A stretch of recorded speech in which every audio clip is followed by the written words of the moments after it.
Ah, bebe. Si ate, oh. Ate Neti. Ayos pa si ate Neti. Tulog pa. Tulog pa si ate Neti, baby.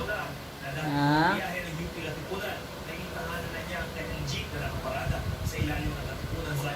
Pagkamuha na po may kitchen eh. Ako nga po mula nung nag-lockdown nung March 17 ba yun? Hindi na po ako nakakawin. Apalagi nga, apalagi. Apalagi, apalagi. Apalagi, apalagi. Nandiyan pa rin. Apalagi. Umasa pa rin sir ng ano eh. May tumutulong. Pag walang tumutulong, wala. STS na lang.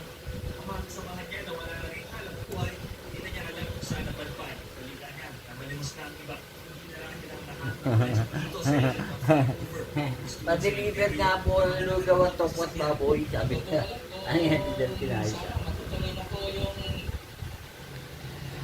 sinasabi nung taga-LTFRB tsaka ni taga-DODR po na makabiyahan na po kami ngayong Tuwibis ba? Biyernes? Sabi, makabiyahan na po sa pang sana po, magkatotoo na po para mabawasan naman po yung maghihirap namin mga driver. Hierarchy of Transport ay pinapagtupan ng LTFRB sa pagbabalik ng pampublikong transportasyon.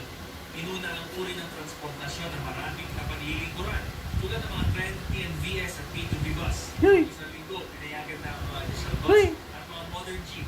Naiibig ka, baby, ah. Ang ilang ruta ng UV Express. Sunod na nakaline ang